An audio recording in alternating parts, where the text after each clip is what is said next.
That hurt. What's that? That hurt. Come on. Oh, that hurt. Yeah.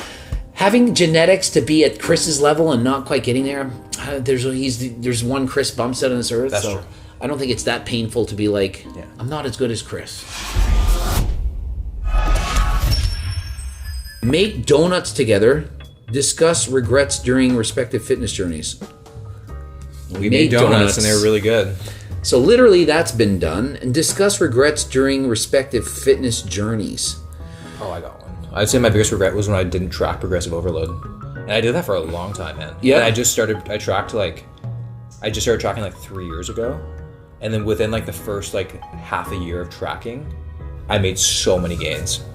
Because I would just go to the gym and be like, I'm going to do that today. Like pick and choose. Just randomly showing up and enjoying it, but not really caring and putting that much into it. Yeah. And then that was like and I was like, I've been training for like 5 years and I didn't do that. And I was like, what the You know what? If you had fun and you were liking it, I don't think that's a big deal. It's kind of like tracking. Maybe you had better progress quicker, but this extends it.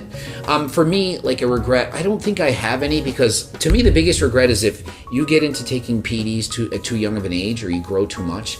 People that start taking steroids or whatever, like at a young age, say it's 18, 20, whatever, you grow so much so quickly, and then you stop growing, and then you get sick of it. As long as you're getting better in a sport, it's fun. So slow, steady progress over 10 years, to me, makes a lot more sense than 2-3 years of a lot of progress. So Yeah. I think I'm glad I waited. Like I did 42 bodybuilding shows before I took PD. So I think I waited a long time. People are going to judge me saying, oh, you took them, you shouldn't have. And it's like, yeah, but I at least did the 42 shows first. How many people can say they competed 42 times natural? That's almost... People are getting on at like 15 now these days. At 15? Oh, yeah, absolutely. Oh, yeah. Most people, I mean, you see now, they're on things before they compete. It's like, I'm going to compete, I have to take something. It's like, no, you're allowed to actually compete without taking things. I'd love to see if maybe Will would try your turkesterone and see how he feels on it. And maybe do a video on it. What do you think? I would take it. Yeah. I think. I got to know more about it. So turkesterone is natural. It's not banned by WADA. So if you take it, you're still considered natural. It can improve your performance. Not for everyone. Some people are better responders to it than others. I'm taking it right now, and I can't say that I notice it, that I'm like, wow, I can notice this right now, but I'm on HRT 140 milligrams. So somebody who's natural, I do believe they're going to experience more results. And so it's not negative. It's not going to shut your testosterone. Your balls aren't shrinking. It's not going to negatively impact your blood work. So, why not? Yeah. See what happens. What would happen if you took it and then WADA, because it's on WADA's watch list. Yeah. What if you took it, say, for 3 months and you gained, let's just say 2 pounds of muscle from it, and then 6 months later they decide, hey, it's no longer considered legal for sporting competition? Would you then think that would you lose your natural status? What would you say? Like if you did that, it's legal at the time, and then they change their mind about it. Because I don't know the answer to this. Like, what would you say? Well, I would say yeah, right? Because if it has the power to do it, then it just hasn't been written down and said it is, right? I would assume that if I was taking it and it gave me an edge, and then it came out being it's not. It's kind of like it would be if say it's a legal edge, and then they change their minds about it. To me, that's like caffeine. Caffeine used to be banned, and it used to be legal. Then it was banned. Then it was unbanned. So if you were natural, then you took caffeine, and then they said, hey, you can't take caffeine anymore, and you took caffeine. Well, then were you actually natural? I guess that by true definition, no. Yeah. Because caffeine is a drug. But in my mind, I would say if you did it at the time when it was legal, then it's not cheating because you were told you were allowed. Yeah. I feel like that'd be a debate that would last forever. It's a great debate. Answer that in the comment section. Has anyone ever thought of that? I don't think I've ever had that question posed. It's legal while you're taking it. There's no harm in it. It's natural. And then WADA decides, hey, it's not anymore. Then the people who have used it, are they all fake natties? Let me know. How far are Greg and Will's physiques from Olympia caliber? And what would you need to do to be up there? Well, I've Chris Bumstead's a good friend of mine, and we worked out a few times. And so how far from Chris Bumstead's physique are you? Very rarely do I feel like a little boy, but he makes you feel like you're like a newborn child. If you put on like legit 50 pounds of muscle, you still wouldn't be as big as him. No, yeah. So what would Will need to be on the Olympia stage? Probably 50-ish pounds of muscle. More. Or more. Probably more. So a lot. And for myself, well, I've literally competed at the weight cap limit, and I didn't qualify for the Olympia. I got 4th place. I would have needed to win the show. I competed against Terrence, who won 2nd in the Olympia. So what would I need? I would need better genetics. Like, I couldn't physically do that. I couldn't get leaner, or I just wouldn't be able to do it. So genetically speaking, I don't have what it takes to be on the Olympia stage. I'm just not that good, so I wouldn't be able to do it. I'd literally need to grow taller, maybe lengthen my tibias to allow myself to have more size. I also just feel like the difference in training, like, you know, you feel like you go to the gym and you train hard, then you train with like Chris Bumstead.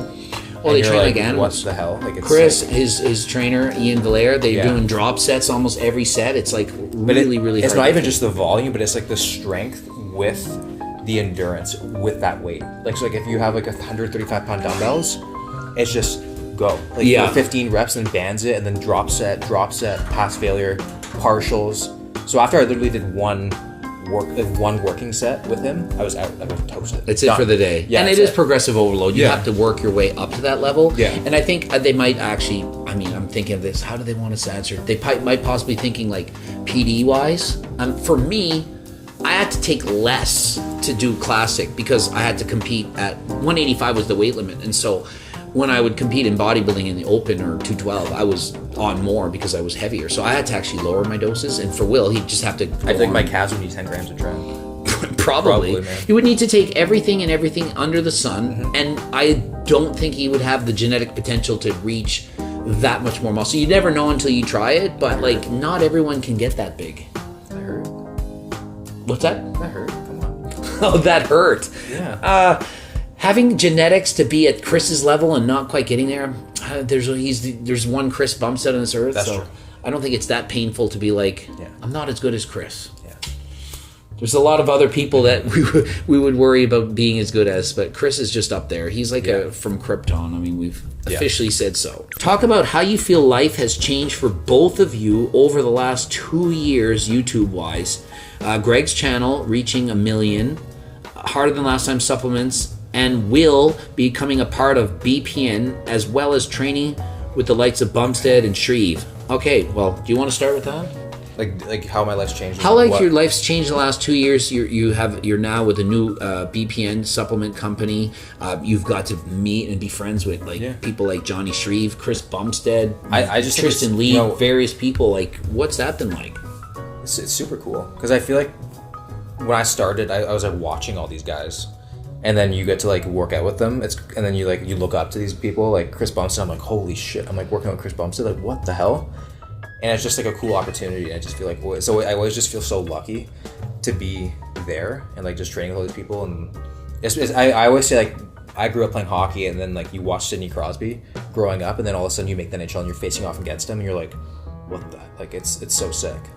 Yeah, it's absolutely surreal. I mean, for me, I was always into bodybuilding as a pro bodybuilder, but like without being on YouTube like this, you wouldn't have the opportunities. Like, I wouldn't be able to call up Will and say, hey, let's do a collaboration together. Let's meet up. Let's train together. Ask different people to do certain things. So you're able to do so much more. So if you're willing to put the work in, and you know, because it is work, you have to travel and you have to do all this stuff. You have to be willing to do it. But if you're willing to put the work and do the most of it, you can do so much. You know, it's like a privilege is how I'd the Bear Performance like sponsorship for me was like the biggest thing for me. Yeah. Like I just felt like that was like a huge accomplishment because I grew up watching him. Yeah. Like when he had like 3,000 subs, and I was like, watched every video, and then now I'm like, he trusts me to like represent that brand of his, and it's sick. It's really cool. Yeah, it's definitely an honor. Like you're just because Will is a normal person. I'm a normal, or just regular people who just happen to do YouTube videos and who people happen to enjoy watching. So it would be no different than how if you were doing it. So a lot of you would be a fan of Chris Bumstead, and so you're all of a sudden training with him, and it's just like hard to believe that I'm training with him because like you wouldn't have had that chance. So that's really, really cool. I'd have to say. Yeah, It's awesome. It's amazing. Yeah, it's awesome. All right, so hopefully you enjoyed that. Is there anything that we wanted to talk about that maybe they didn't talk about, or just When's the next anabolic cookbook 10K challenge? Oh, we did the 10K challenge. I don't think I can ever do that again. I have nightmares of that. The 10,000 calories. Yeah. That dairy dream. I think I pooped, I'm going to say 12 times that night. I was like sweating. Me and Allie went and tested a G-Wagon that night, and I was like, and I just finished the thing, and she's like, hurry up and eat the 10,000 calories. We're late for this. I'm like, I can't finish. I need the time. Yeah. I was shitting. Oh my, it was so bad. Like, it's not, I wouldn't suggest that you try it at home. It's kind of like one of the things you have a warning. Don't try this at home. Yeah. That was the most food I'd ever want to eat. And the thought of doing it again, just like, I wouldn't want to do that. Yeah. And eating fast is not fun either. Like the French toast challenge, the first 1,000 calories.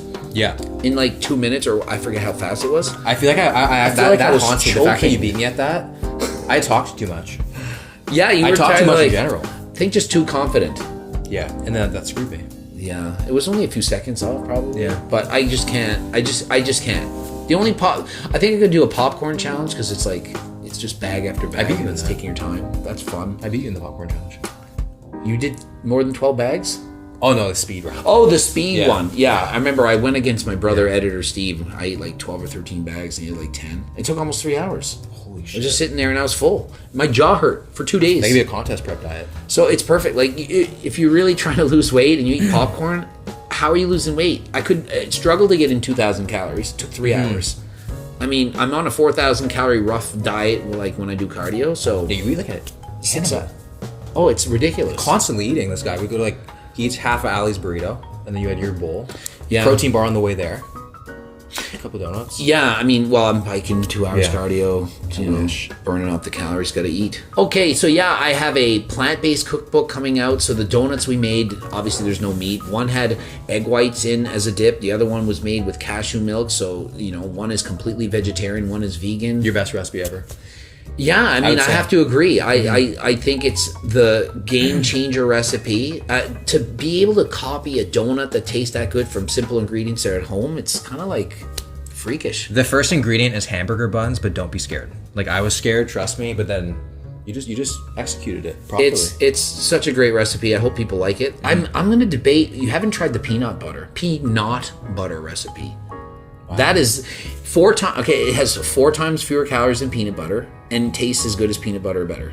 You didn't make me that yet? We made a video on it. You'll have to watch the ingredients. Okay, you'll have to make it. Yeah. We did the blind taste test with Allie, and she was like, I don't know which one like. So for Allie, I had the Jif peanut butter smooth, Jif peanut butter extra smooth, which was mine, and I pretended, and I said try them, and she's like, they're equal. Yeah. I was trying to kind of convince her like which one, but she was like, I don't know, they're both the same. Really? So it's that good. 14 grams of protein in a serving versus I think 6 in regular peanut butter. So yeah, that is a game changer recipe because you can make so many different things with peanut butter. Like a peanut butter and jam sandwich now is a protein sandwich. Holy shit. And yeah, that tastes really good. So, and lots more are in these books. So be sure to check that out. The vegan, vegetarian, plant-based cookbook. You're going to love it. That wraps it up. And until next time, we're out.